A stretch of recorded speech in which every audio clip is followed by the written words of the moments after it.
chama, engolida, desapareceu. Eu deveria ter morrido naquela noite. Meu nome é Darlan, e o que vou contar aconteceu numa noite fria, há uns 10 anos, subindo a Serra do Teixeira, entre Patos e Teixeira, na Paraíba. Eu vinha do trabalho em Patos, de moto, e a neblina apertava, uma bruma densa, gélida, daquelas que sugam a luz da estrada. A visibilidade era quase zero. Eu ia devagar, com a mão no freio, atento a qualquer coisa. Foi na curva do pé da serra, onde a mata fecha mais, que eu a vi. Uma figura. Primeiro, um vulto. Depois, com a luz fraca do farol furando o véu branco, percebi que era uma mulher. Velha, muito velha, curvada sobre si mesma na beira do asfalto. Ela parecia esperar, parada, inerte. Meu corpo gelou de um jeito que o vento da serra nunca conseguiu. Eu parei a moto. Os pneus cantaram baixinho no chão úmido. Meu coração batia num ritmo louco, um tambor descompassado no peito. Ela vestia trapos, farrapos escuros, de um tecido velho, que mal cobriam seu corpo franzino. Dali, da minha moto, já senti o cheiro, um odor que me embrulhou o estômago. Carne queimada, terra de cemitério molhada. Uma mistura nauseabunda que parecia grudar na neblina, se espalhando no ar pesado. Eu engoli em seco, mas a garganta estava seca. Tentei pensar, raciocinar, mas o medo era um véu mais denso que a neblina. Ela virou o rosto na minha direção. Não andou, apenas girou a cabeça, devagar, como se as articulações estivessem enferrujadas. Ergueu uma mão trêmula, pequena, quase esquelética, em minha direção. A pele era enrugada, amarronzada, quase da cor da terra. E ela murmurou, a voz era um sussurro rouco, um raspado de unhas na lousa. Fogo, pediu. Fogo. Eu estava paralisado, a mão no guidão, suada. Meus olhos fixos nela. Fogo, repetiu, desta vez um pouco mais alto, um lamento abafado. Eu tinha um isqueiro no bolso da jaqueta. Meio que no automático, peguei. O metal frio na ponta dos meus dedos. Desci da moto, um passo incerto. Meu corpo inteiro tremia. Estendi o isqueiro para ela. As pontas dos seus dedos, ao tocar os meus, eram de um gelado insuportável, como gelo seco, queimando a pele. Um frio que vinha de dentro, não de fora. Foi então que eu a vi de perto, a luz tênue do isqueiro iluminando o horror. O rosto dela não era um rosto. Era uma massa disforme, derretida, como cera em brasa. A pele pendia, queimada, sem traço de olhos, nariz ou lábios. Apenas cavidades profundas e mortas, órbitas vazias. Um buraco escuro onde a boca deveria estar. Um arrepio subiu minha espinha, da nuca aos pés. Meu estômago se revirou. Eu acendi o isqueiro. A pequena chama amarelada dançou no ar úmido. Ela não pegou o isqueiro, não o levou até nada. Apenas abriu a boca. Não abriu a boca. O que era para ser a boca se expandiu de uma forma antinatural, um rasgo escuro, sem dentes, que se abriu para o nada. Ela engoliu a chama. Simplesmente engoliu. A pequena luz foi sugada para dentro daquele abismo, desaparecendo sem deixar rastro, como se nunca tivesse existido. O isqueiro nas minhas mãos, ainda aceso por um segundo, falhou, apagou. A moto. No mesmo instante, a moto engasgou, fez um ruído estranho. E o motor morreu. Silêncio. Um silêncio pesado e ensurdecedor. Eu olhei para a mulher. Ela não estava mais lá, um milésimo de segundo. Eu pisquei. Ela sumiu. Dissolveu-se na neblina como fumaça. Meu corpo inteiro gritava para correr, mas eu não conseguia me mexer. O cheiro de carne queimada ainda estava lá, mais forte agora, me sufocando. Girei a chave da moto, tremendo, tentando fazê-la pegar. Nada. Dei a partida. Tentei mais uma, 2, 3 vezes. Na quarta, o motor voltou à vida com um tranco. Acelerei, sem olhar para trás, a neblina engolindo o que eu deixava para trás, o medo grudado na minha alma. Eu não pararia por nada. Cheguei ao posto da cidade mais próxima, o corpo ainda em choque, o suor frio na pele. Desci da moto, as pernas bambas. Olhei para o isqueiro na minha mão. Ele estava deformado, o metal retorcido, e nele, uma marca profunda de uma digital queimada. Então, no pedal do freio, vi, preso, um pedaço de lã escura, áspera, que só podia ter vindo do chale, dos trapos que a velha usava. Um pedaço minúsculo, mas real, um dos frentistas, um senhor que conhecia bem a região, viu meu estado. Eu contei, com a voz embargada, o que tinha acontecido. Ele ouviu em silêncio, os olhos arregalados, e balançou a cabeça lentamente. É a mulher da serra, Darlan, ele disse, com a voz baixa. Ela morreu queimada, há muitos e muitos anos, numa casa de taipa, bem naquela curva. O espírito dela fica ali, pedindo fogo. Se você tivesse negado, ela teria subido na garupa, teria causado um acidente fatal. Ninguém sobrevive. Ninguém. Eu olho para a serra, para a neblina que cobre os picos à noite. Aquela imagem, aquele cheiro, aquelas mãos geladas, as órbitas vazias, o rasgo que engoliu a chama. Tudo está aqui dentro, preso em mim, para sempre. Eu vi, com meus próprios olhos, a escuridão ganhar forma em minha própria sala, uma presença que não pertence a este mundo. Meu nome é Lucas. O que vou contar aconteceu há alguns anos, quando a vida me levou para as profundezas do Cariri paraibano, mais especificamente, para a pequena e esquecida Coxixola. Naquela época, eu trabalhava como técnico de irrigação, lidando com bombas e tubulações, e fui contratado para resolver os perenes problemas na fazenda de seu Lázaro. Um sítio que, desde o primeiro dia, me pareceu impregnado por um silêncio pesado, um silêncio que parecia devorar qualquer som que ousasse perturbá-lo. Seu Lázaro era um homem já entrado em anos, com a pele curtida pelo sol impiedoso do sertão e um olhar que carregava a melancolia de quem viu demais, de quem sentiu demais. Ele falava pouco, mas quando falava, suas palavras vinham carregadas de um peso quase palpável. Meu trabalho era árduo, e eu passava os dias sob um sol escaldante, consertando equipamentos antigos, muitas vezes até bem depois do crepúsculo. A fazenda era cercada por uma paisagem árida, com poucas árvores retorcidas que pareciam estender galhos esqueléticos para o céu, como em súplica. Numa noite em particular, enquanto a penumbra começava a engolir os contornos do sítio e eu guardava as minhas ferramentas no velho galpão, seu Lázaro se aproximou. A voz dele era quase um sussurro rouco, um som que mal se distinguia do chiado dos grilos. Ele me contou sobre uma entidade, uma coisa, como ele chamava, que assombrava a fazenda. Uma sombra. Não uma sombra comum, mas uma forma bidimensional, alta, esguia e completamente desprovida de feições. Ele a via todas as noites, sempre abrindo a velha porteira de madeira, pesadamente trancada, como se não houvesse ferrolho ou corrente capaz de contê-la. Eu, um homem prático, um engenheiro por formação, tentei racionalizar. Falei de ilusões de ótica, de animais noturnos, de ventos fortes. Tentei convencê-lo, e a mim mesmo, de que era apenas a solidão e a idade pregando peças na mente do velho.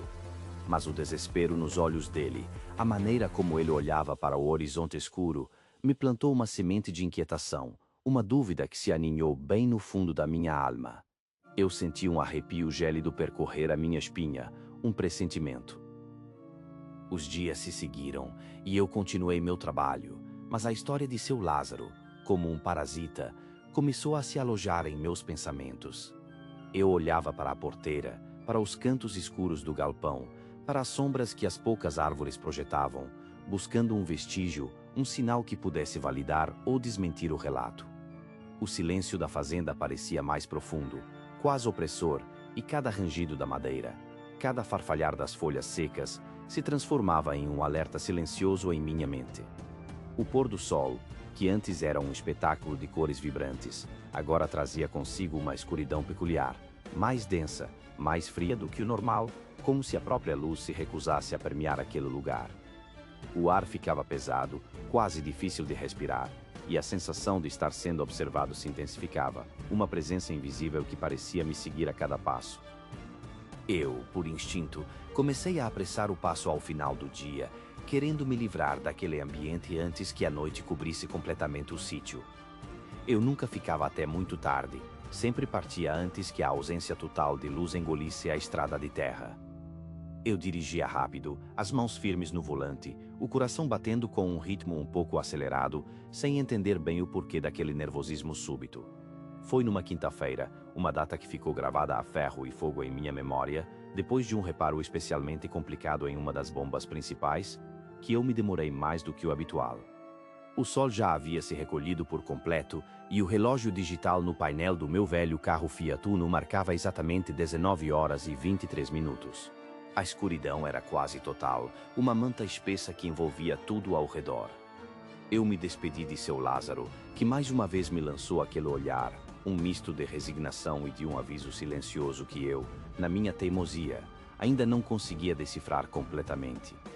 Liguei o motor, o ronco do carro quebrando o silêncio e as luzes dos faróis cortaram a escuridão à minha frente, revelando apenas a estrada de terra irregular, repleta de buracos e pedras soltas.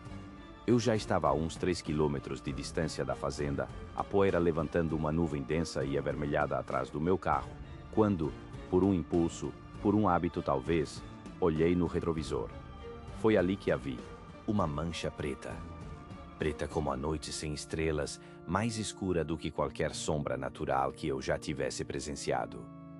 Com um formato que, para o meu terror crescente, lembrava, de forma inegável, o de um ser humano. Ela estava lá, me seguindo. Minha primeira reação foi a negação, a incredulidade. Devia ser o reflexo da lua, um truque de luz, a sombra de uma árvore torta. Mas não havia lua no céu noturno, e as poucas árvores estavam bem distantes da estrada.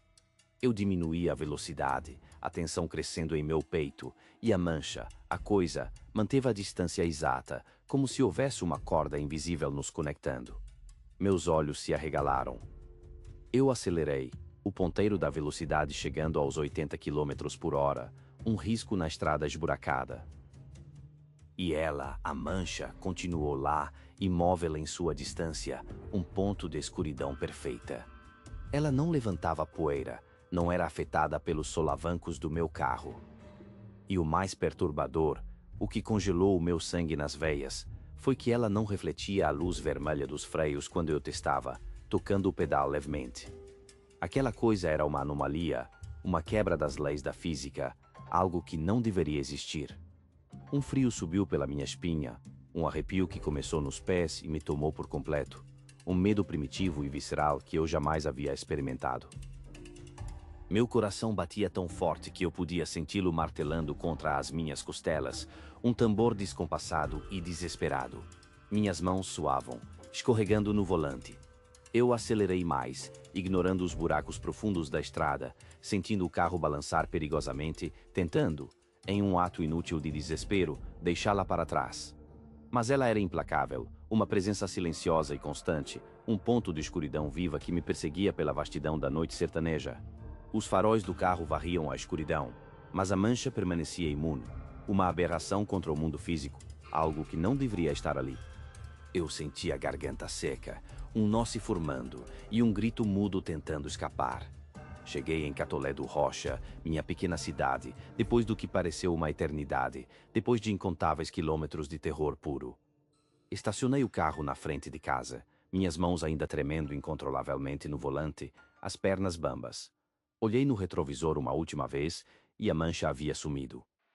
Um alívio momentâneo me invadiu, mas logo foi substituído por uma sensação de vulnerabilidade extrema, de que a minha casa, o meu porto seguro, não era mais invulnerável.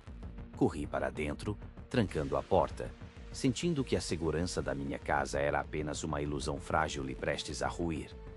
Tentei dormir, mas cada rangido da madeira, cada sussurro do vento nas janelas, cada sombra projetada pela luz fraca da rua me fazia pular, o corpo tenso, os sentidos em alerta máximo.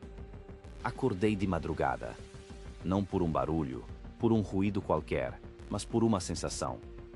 Uma sensação opressora, gelada, de estar sendo observado, de não estar sozinho dentro dos meus próprios quatro paredes. O ar estava pesado, frio, um frio que parecia vir de dentro, mesmo com a janela fechada e o ventilador desligado. Abri os olhos no escuro denso do meu quarto e, por um instante, tudo parecia normal. O mobiliário familiar, os contornos que eu conhecia tão bem. Então, meus olhos se ajustaram e eu a vi. Ali, de pé, dentro da minha sala de estar. A mesma sombra. Alta, esguia, sem rosto, mais escura que a própria noite, um vácuo de luz em um ambiente já escuro. Mas havia algo diferente, algo ainda mais aterrorizante do que antes. Ela parecia estar ganhando volume, uma tridimensionalidade que antes não existia, como se estivesse se solidificando lentamente, absorvendo a luz e o próprio ar ao seu redor, tornando-se mais real, mais presente, mais tangível. Eu não conseguia gritar. Minhas cordas vocais pareciam presas, o som recusando-se a sair.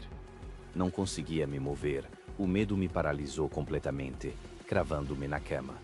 Meus pulmões se recusavam a puxar ar, minha garganta estava seca, arranhando.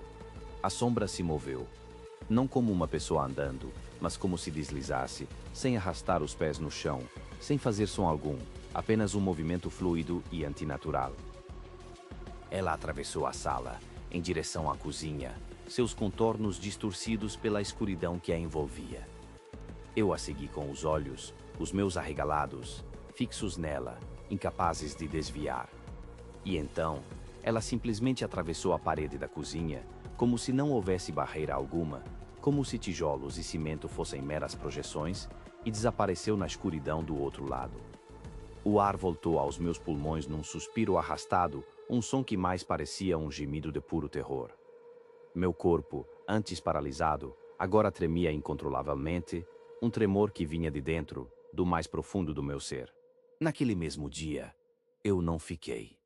Não pude.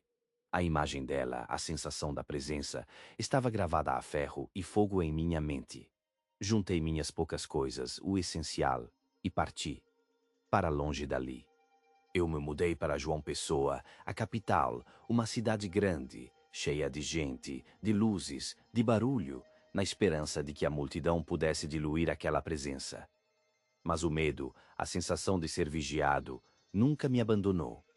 Ainda sinto a presença dela, da negrão pura como seu Lázaro chamava, observando-me nas sombras dos cantos escuros do meu apartamento, nas periferias da minha visão, nos reflexos fugazes das janelas à noite. Ela está sempre lá, nas beiradas da minha visão, esperando, observando, em um silêncio absoluto e aterrador, uma ameaça constante, eterna. As correntes, outrora arrebentadas, voltaram a se enrolar sozinhas, o tilintar ecoando no vazio, um som que me persegue até hoje, em cada instante de silêncio que a noite me impõe, um lembrete gélido daquele dia, daquela escuridão sem fim, daquele horror indizível que roubou um amigo e a paz da minha alma. Meu nome é Lucas, e o que aconteceu naquele sítio em setembro de 2023, um lugar remoto e isolado, incrustado na paisagem rural, perto da divisa com Minas Gerais, é a razão pela qual o sono me abandonou, é a verdade sombria que se recusa a ser esquecida, que se agarra aos meus pensamentos como as garras de uma criatura invisível. Eu, Ciro e Zé Galego, éramos apenas 3 homens contratados para trabalhos diversos, para tarefas braçais, em meio a uma paisagem que parecia esquecida pelo tempo, onde as árvores mais antigas, retorcidas e silenciosas, guardavam segredos profundos da terra e de outras eras. No centro daquele ermo, escondido sob a sombra de um jatobá centenário, havia um poço muito, muito antigo, sua boca de pedra coberta por uma tampa de concreto de espessura considerável, que devia pesar bem mais de 200 quilos, talvez 300, ou até mais, uma massa bruta de material que desafiava a lógica da sua remoção. Correntes grossas, pesadas, consumidas pela ferrugem mais profunda, envolviam aquela estrutura, prendendo-a com uma força quase sobrenatural, um abraço de metal velho que parecia gritar avisos, como se não quisessem, de forma alguma, que algo de lá de dentro escapasse, ou, o que era ainda mais aterrorizante, e que agora sei ser a verdade, que algo lá de dentro pudesse nos puxar para a escuridão eterna. para um abismo de desespero e frio. A boca do poço tinha uma pequena fresta, quase imperceptível, um rasgo fino entre o concreto e a pedra, e era por ali que o ar parecia sempre mais denso, mais pesado, como se a própria atmosfera ali tivesse um peso diferente, uma opressão que não vinha apenas da umidade ou do calor do cerrado. A curiosidade, ela é um veneno lento, um sussurro persistente na mente que corrói a razão e instiga os piores impulsos. Ciro, um dia, jurou ter visto uma sombra espiando por aquela fresta mínima na tampa. Uma silhueta esguia, escura como a noite mais profunda, mas com uma forma definida, como a de um homem magro, observando, esperando. Nós rimos dele, é claro. Tentamos afastar o pensamento, mas a semente do medo havia sido plantada, e ela cresceu, silenciosa e implacável, alimentada por cada vento que assobiava perto do poço, por cada rangido da madeira da casa antiga. A cada noite, o vento parecia sussurrar segredos do fundo da terra, contos de horror que a nossa mente tentava ignorar, mas que os ouvidos insistiam em captar.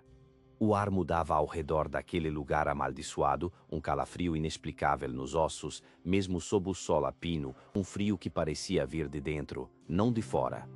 A ideia de abrir aquele poço, ela se enraizou em nossas mentes, uma obsessão mórbida que nos consumia pouco a pouco. Zé Galego, sempre o mais destemido, o mais irreverente dos três, disse que era bobagem, que não passava de superstição de velho, mas seus olhos, eu via, mostravam o mesmo fascínio doentio, a mesma atração fatal que a morte exerce sobre o coelho hipnotizado. Nossas conversas se tornaram centradas no poço, em seu peso, em suas correntes, na sombra que Ciro havia visto. Era como se a própria presença do poço nos manipulasse, nos chamasse para sua escuridão. Decidimos fazer isso numa tarde abafada, sem alma viva por perto, o sol a pino, mas o ar estranhamente denso, pesado, prenunciando algo terrível. Levamos alavancas de ferro, marretas pesadas, cordas. O suor escorria em nossos rostos, misturando-se com a poeira vermelha da terra, enquanto nos aproximávamos, os corações batendo descompassados, uma mistura estranha de medo e adrenalina. As correntes, grossas e corroídas, cederam com um som de ranger infernal, um gemido metálico que parecia atravessar o tempo, um som de metal velho sendo arrancado de seu lugar de repouso eterno. Usamos as alavancas para tentar mover a tampa. Ela parecia não querer se mover, enraizada ali por séculos, resistente a todos os nossos esforços. Quase desistimos, a frustração nos invadindo, mas a curiosidade e o medo do desconhecido eram maiores que o cansaço. Mais força, gritos de incentivo, os músculos doendo em cada fibra, a respiração ofegante, as mãos calejadas queimando com o atrito. Finalmente, com um estalo seco e um ranger agonizante de concreto raspando em pedra, o selo cedeu, a tampa se moveu 1 centímetro, depois mais um, abrindo uma fresta mínima, suficiente para que algo de lá de dentro pudesse começar a subir. Um bafo gelado subiu com uma força que quase nos derrubou. Não era vento, não era brisa, era frio de morte, um ar que parecia roubar o calor do corpo, que congelava o sangue nas vaias, que prometia a aniquilação total. Eu senti meu sangue gelar em minhas vaias, senti o pelo de meus braços se arrepiar de uma forma que nunca antes havia experimentado, um calafrio que parecia vir da própria alma. Uma névoa escura começou a emergir, lenta, densa, como fumaça sem fogo, mas uma fumaça que possuía uma maleabilidade assustadora, uma vida própria. Ela se condensava, ganhando forma, lentamente, terrivelmente, diante de nossos olhos incrédulos. Uma massa preta, sólida em sua escuridão, esguia. Parecia um homem, sim, tinha a estatura e a silhueta, mas não era um homem, nunca foi um homem, e nunca poderia ser. Era mais magro, mais alto, feito de pura escuridão e vazio, uma ausência de luz que parecia absorver tudo ao redor. Não tinha olhos, nem boca, nem traços faciais discerníveis, apenas a silhueta de um pesadelo encarnado, de algo que não deveria existir no mundo dos vivos ou em qualquer mundo conhecido. Um chiado, agudo e estridente, como uma panela de pressão prestes a explodir em 1000 pedaços, um som metálico e sibilante, cortou o ar, perfurando nossos tímpanos e nossas almas, um som que prometia dor e desespero.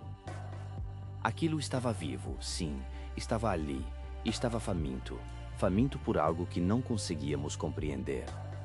Zé Galego estava mais perto, hipnotizado, espiando para dentro daquele abismo agora revelado. A criatura, ou o que quer que fosse aquele horror primordial, esticou um braço de sombra. Não havia carne, não havia ossos, apenas escuridão maleável, um apêndice informe que se moveu com uma velocidade impossível. Ela agarrou o tornozelo de Zé. Eu vi, Ciro viu. Vimos com uma clareza que nos condenará para sempre. Zé soltou um grito de horror, um grito primal que nasceu do mais profundo terror, um som de puro desespero que ainda hoje ecoa em meus pesadelos, que não me deixa dormir, que me faz acordar em suor frio. Nós tentamos. Juro por Deus que tentamos. Seguramos Zé, puxamos com todas as nossas forças, com a adrenalina correndo em nossas veias, com o desespero estampado em nossos rostos.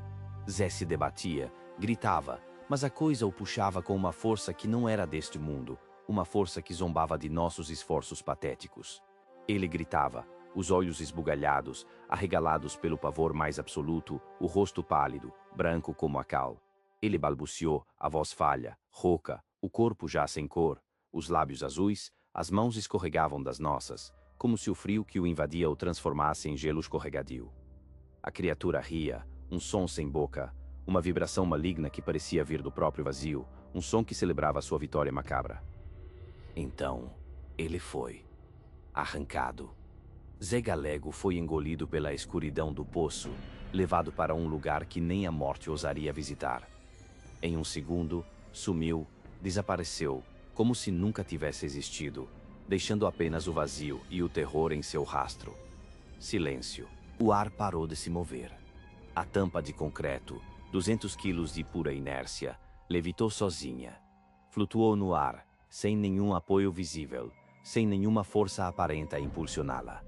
Desceu, lacrando o poço com um baque surdo, um som final que selou o destino de Zé Galego e o nosso silêncio.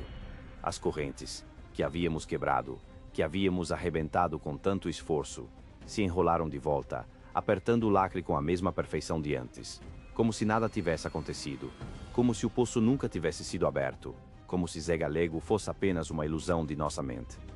Nós fugimos. Corremos sem olhar para trás, corremos como loucos, sem destino, sem rumo, até as pernas falharem, até o ar faltar em nossos pulmões. Contamos uma história. Zé Galego, dissemos, se mudou para São Paulo, buscando uma vida melhor, uma oportunidade que não existia naquele ermo. Ninguém questionou muito, ninguém nunca questiona demais quando o medo é palpável, quando a sombra do horror ainda paira no ar. Mas eu sei a verdade, Ciro sabe. E à noite, na quietude da madrugada, quando o mundo dorme, ainda ouço o tilintar das correntes.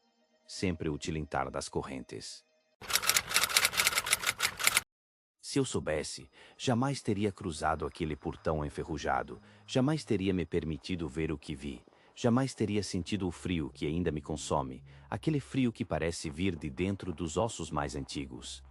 Meu nome é Emanuel.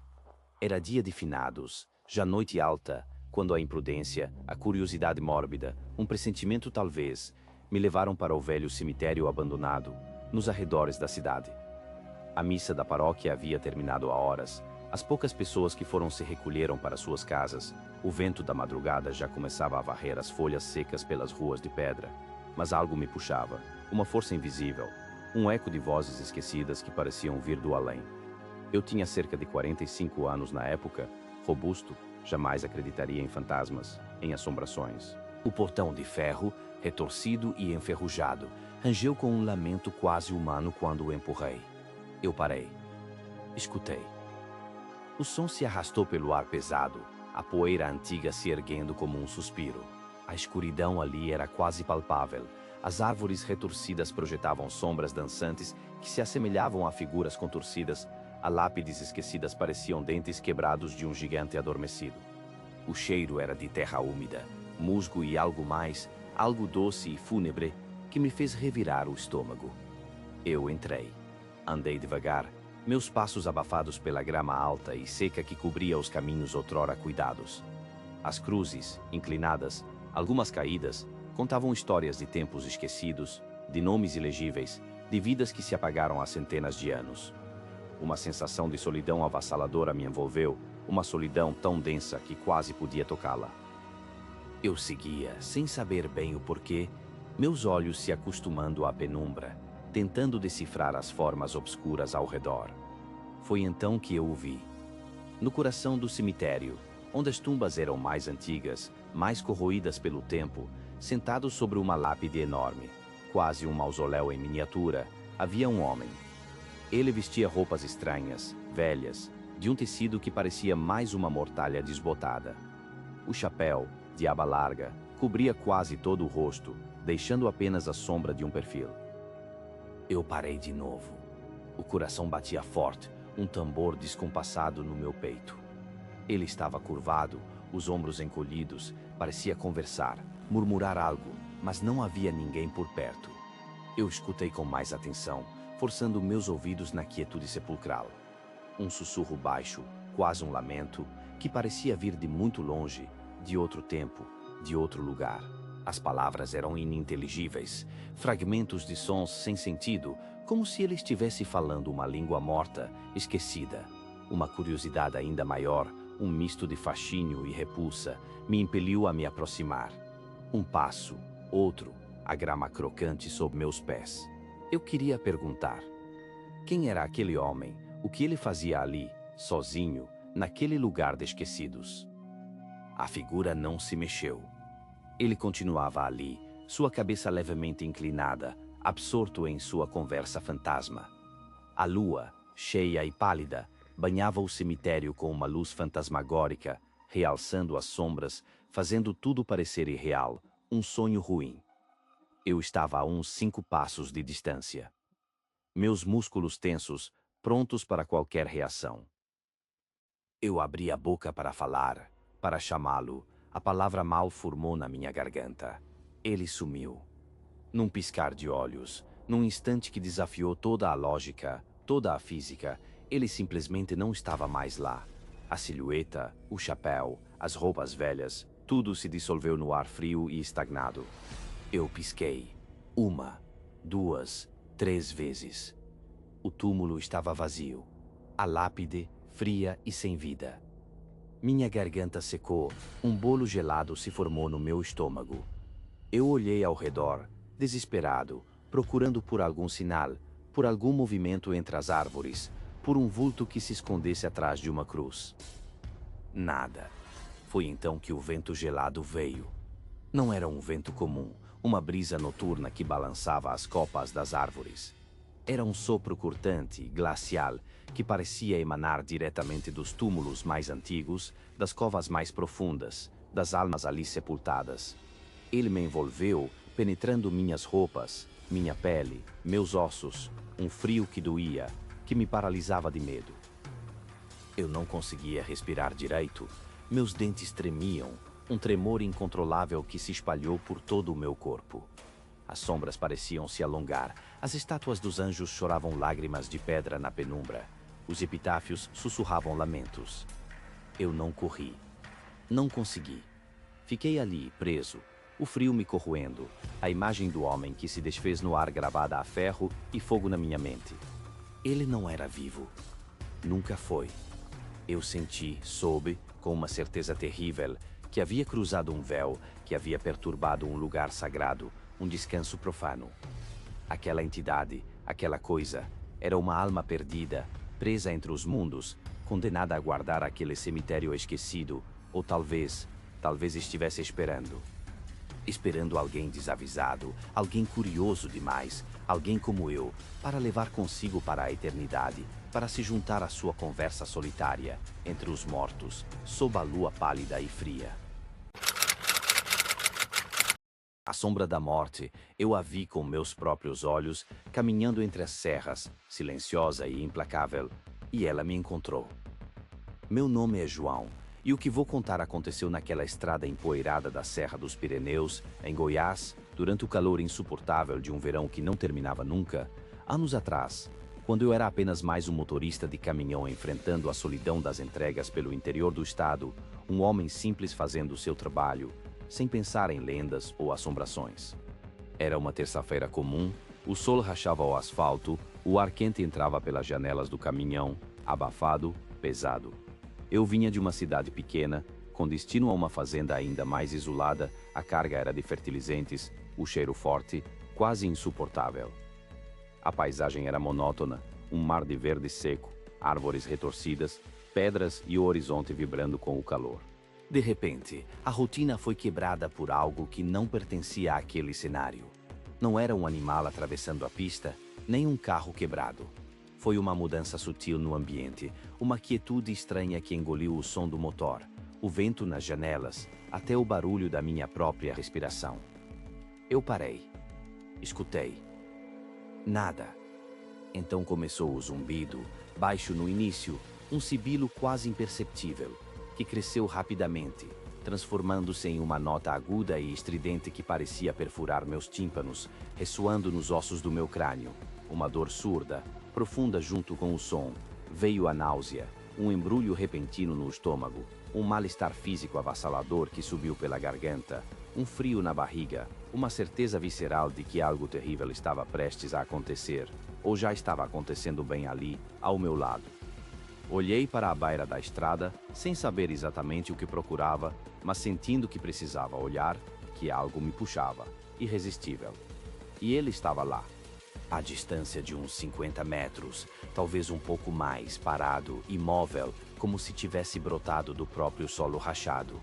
Um homem. Alto, magro, esguio demais, quase um esqueleto coberto por uma pele seca, com a postura rígida de um espantalho fincado na terra.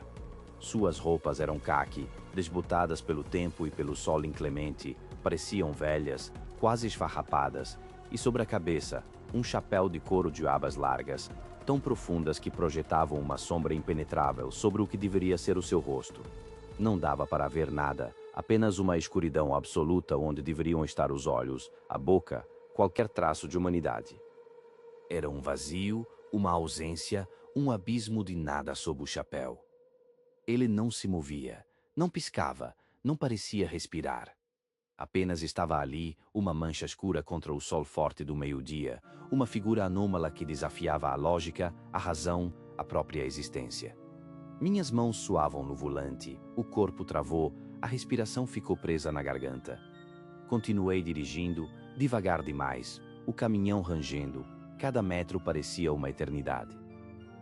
Eu o observava pelo canto do olho, a silhueta inalterada, o silêncio opressor que ele trazia consigo. Tentei engolir em seco, a boca seca como o deserto. Quando finalmente passei por ele, a sensação de que meus ossos estavam sendo moídos, triturados por uma força invisível, aumentou exponencialmente, quase me fazendo gemer de dor, um terror gélido percorrendo cada fibra do meu ser. O cheiro de terra molhada subiu do nada, misturando-se com o cheiro dos fertilizantes, um aroma fúnebre. Olhei para trás, pelo retrovisor, um segundo apenas, um movimento instintivo, estúpido, quase suicida. Ele havia sumido, completamente. Sem rastros, sem poeira levantada, sem vulto correndo pela mata. Nada. Onde antes estava a figura sombria, agora só havia a paisagem árida, o mato seco, o asfalto tremelicante com o calor, a linha de horizonte vazia. O zumbido cessou de repente, como se um interruptor tivesse sido desligado. A náusea diminuiu, mas o frio na espinha permaneceu, um aviso gelado, um terror que se alojou no meu peito, prometendo nunca mais ir embora. Cheguei na fazenda atordoado, descarreguei a carga mecanicamente, meus pensamentos longe dali, na figura impossível que havia testemunhado. No fim da tarde, enquanto tomava um café amargo na cozinha da sede, comentei o ocorrido com o capataz da fazenda, um velho chamado Zé, com cabelos brancos ralos, olhos cansados que pareciam ter visto demais, e um cigarro de palha sempre aceso entre os dedos calejados. Ele ouviu minha história sem me interromper, balançando a cabeça lentamente, os olhos fixos na fumaça que subia preguiçosa. Quando terminei, ele tragou fundo, soltou a fumaça pelo nariz e disse, com a voz grave, arrastada pelo tempo e pela vida dura do campo: "Ah, meu filho, você encontrou o medidor." Senti um arrepio. Ele explicou que o medidor era uma entidade antiga, uma lenda viva naquelas terras, que aparecia para quem estava prestes a partir, para quem tinha a hora contada, para quem a vida estava prestes a medir seu último suspiro. Ele não fazia mal diretamente, dizia Zé, apenas mostrava quem seria o próximo a ser levado pela morte, um arauto silencioso do fim. Aquele chapéu, Zé garantiu, escondia os olhos que viam o destino, os olhos que viam o derradeiro. Eu não acreditei, claro que não. Meu ceticismo de homem da cidade lutava contra o medo primordial, mas a história me grudou na alma, como um carrapato infectado, e eu não consegui sacudi-la. Semanas se passaram, e a rota de entregas continuou a mesma, por mais que eu tentasse, não podia mudá-la. A imagem do medidor vinha à mente nos piores momentos, principalmente quando o sol batia forte e a estrada parecia interminável. Eu tentava ignorar, fingir que era apenas cansaço, a mente pregando peças. Mas o medo era um passageiro silencioso, sempre ali. Um fim de tarde, o sol já se punha no horizonte, pintando o céu de laranja e roxo, uma beleza enganosa que contrastava com a tensão crescente em meu peito. Eu vinha na estrada de terra batida, o caminhão levantando uma nuvem densa de poeira avermelhada, o rádio chiando alguma moda de viola antiga que falava de amor e saudade. De repente, a música pareceu abafada, distante. Meus olhos se desviaram para um pasto à direita, longe da estrada, perto de uma cerca de arame farpado que delimitava a propriedade de um fazendeiro conhecido, o seu Enio. E ele estava lá. A mesma figura, o chapéu cobrindo o rosto, as roupas caqui desbotadas. Ele estava de costas para mim, mas eu soube que era ele, uma certeza que me atingiu como um raio. O medidor. Ele estava parado, mas seu braço, lentamente, com uma lentidão agonizante, levantou-se e apontou. Apontou diretamente para a casa simples de madeira de seu Enio, que parecia minúscula na vastidão do campo, com a fumaça de sua chaminé subindo preguiçosa no céu. Meu sangue gelou, virou puro gelo nas minhas veias. A história de Zé ecoou na minha cabeça, as palavras dele martelando. Ele aparece para quem está prestes a partir. Ele aponta quem será o próximo. Parei o caminhão bruscamente. O motor tossiu, engasgou, quase morreu. Abri a porta, desci, meus joelhos fracos, as pernas bambas. Onde ele estava? Nada. Apenas o pasto vazio, o gado mugindo ao longe, o silêncio pesado da imensidão e a casa de seu Enio, intocada, alheia ao presságio mortal que havia sido lançado sobre ela.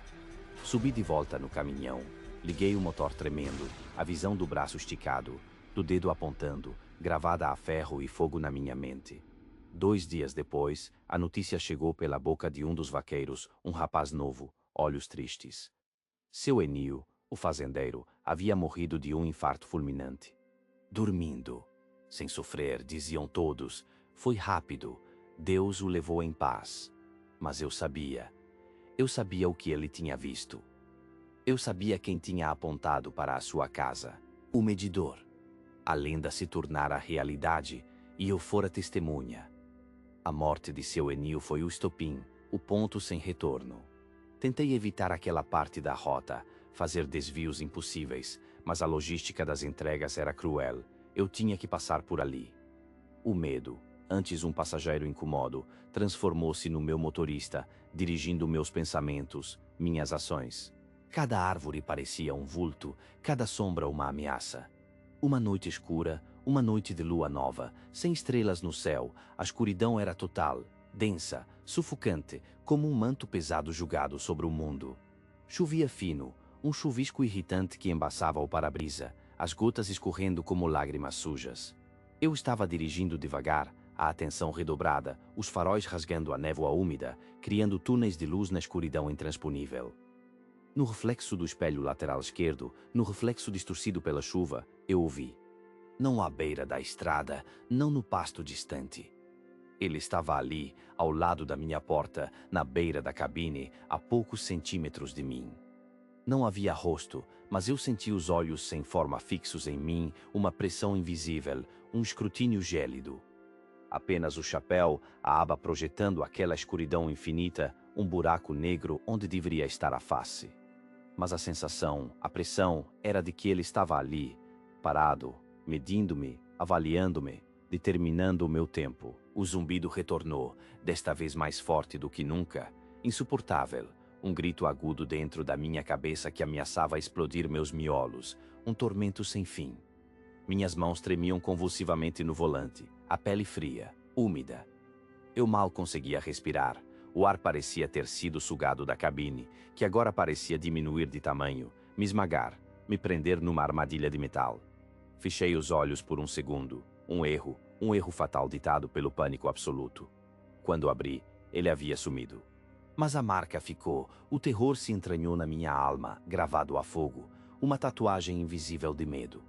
Naquela mesma madrugada, eu decidi. Não importava o dinheiro, não importava o trabalho, não importava o quanto eu precisasse daquele emprego. Eu não podia mais. Minha vida valia mais do que qualquer frete, mais do que qualquer risco. Nunca mais voltei para aquela rota, nunca mais pisei naquelas terras amaldiçoadas, nunca mais passei por onde ele caminhava. Mas às vezes, ainda hoje, o zumbido volta, fraco, distante, um sussurro assustador na periferia da minha audição, um lembrete gélido. E eu sei. Ele está perto, medindo.